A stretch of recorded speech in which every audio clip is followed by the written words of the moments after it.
Јадеме увезена и поскапа храна, нивите се попразни, земјоделци се помалку. Македонија станува исклучително зависна од увезена храна или за 10 години увозот се зголемил на фрапантни 88%. Ако во 90-тите сме имале 660.000 хектари обработливо земјиште, сега тоа е помалку од 500.000. Експертите велат причините се многубројни, од тоа дека нема интерес кај младите за работа на нива, иселувањето и миграциите од село во град, немањето државна стратегија и образование за земјоделците, како и климатските промени си го прават своето.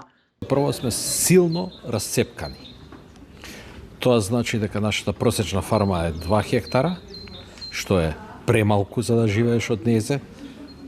Значи нема, едноставно тоа не е економски профитабилно стопанство, освен ако не работи со некои многу скапи трудоинтензивни култури. Вториот проблем ни е возраста. Значи 2016 година возрастта на просечниот македонски земјоделец беше 56 години. Од тогаш има колку се скоро 10 години. Многу малце млади влагаат во секторот, значи сега сме нашиот просечен земјоделец е постар од 60 години сигурно. Трговскиот биланс секако иде у негатива од година во година. Климатските промени не се првенствен фактор кој влијаат на намалувањето на производството, на намалувањето на површините земјоделски. Пред се тоа се системски грешки направени уште од 90-тите. Друг сериозен удар за гранката и проблемот со наводнувањето, од која најмногу погодени се централниот и источниот регион во земјава. Ние имаме сериозни проблеми. У Македонија не може да имате профитабилно земјоделско производство без наводнување.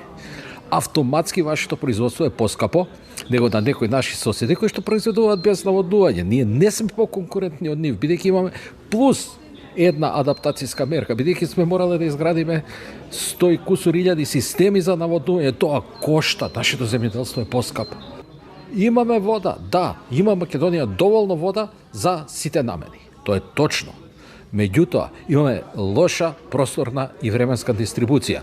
Имаме вода во зима, немаме во лето. И сега за да имаме вода во лето, што сме изградиле 30 и нешто се големи стратешки брани кои што коштаат извонредно многу.